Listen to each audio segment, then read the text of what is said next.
Ukraina bukan anggota G20, tapi negara yang menjadi ketua presidensi G20 bisa mengundang negara non-anggota sebagai tamu.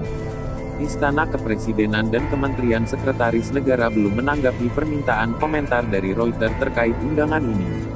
Sementara itu, Jokowi mengatakan Presiden Rusia, Vladimir Putin akan hadir di konferensi tingkat tinggi, KTT, G20 pada November mendatang.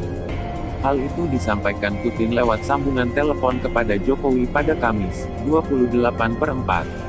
Dalam kesempatan tersebut Presiden Putin menyampaikan terima kasih atas undangan KTT G20 dan beliau menyatakan akan hadir, kata Jokowi.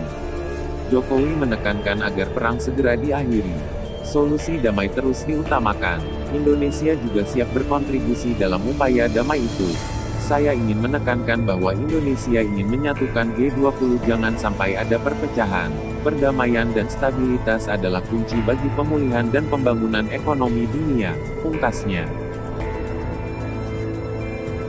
Kepala Badan Karantina Pertanian, Bambang menginstruksikan unit pelaksana teknis, UPT, karantina pertanian di seluruh wilayah Indonesia agar meningkatkan pengawasan terhadap lalu lintas ternak untuk mencegah penyebaran masuk dan menyebarnya PMK ke seluruh wilayah Indonesia.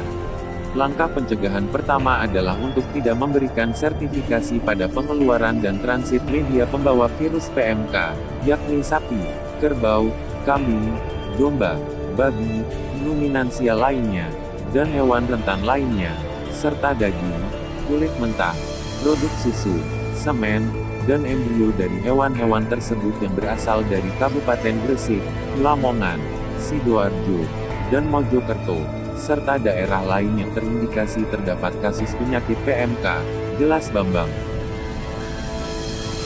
Lebih lanjut, Bambang juga meminta jajarannya untuk berkoordinasi dengan Dinas Pemerintah Daerah setempat, agar tidak menerbitkan surat keterangan kesehatan hewan, SKKH, atau sertifikat veteriner, SV, atau sertifikat sanitasi terhadap media pembawa virus PMK jika di wilayah kerjanya terindikasi ada kasus PMK. Sementara itu, penerbitan SKKH bagi media pembawa virus PMK yang berasal dari daerah yang belum ada kasus PMK harus tercantum pernyataan bahwa hewan atau produk hewan berasal dari daerah yang belum terdapat kasus kejadian PMK. Untuk hewan impor, Health Requirement, HARI, sebagai persyaratan mutlak pemasukan hewan wajib ada dan pejabat karantina melaksanakan tindakan karantina sesuai dengan HARI. Masa karantina untuk pengeluaran antara area dan pemasukan dari negara lain ini dilakukan selama minimum 14 hari, ujar Bambang.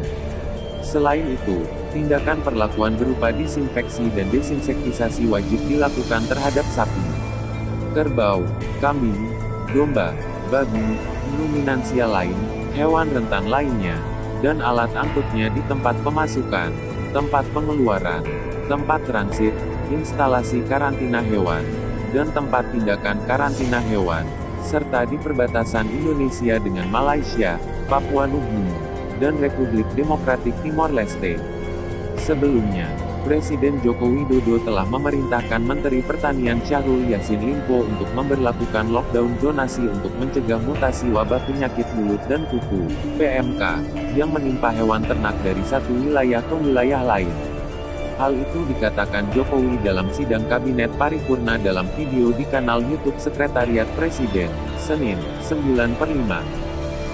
Saya minta ini Menteri Pertanian segera dilakukan lockdown zonasi, lockdown di wilayah, sehingga mutasi dari satu tempat ke tempat lain atau pergerakan ternak dari kabupaten ke kabupaten apalagi provinsi ke provinsi bisa dicegah, kata Jokowi.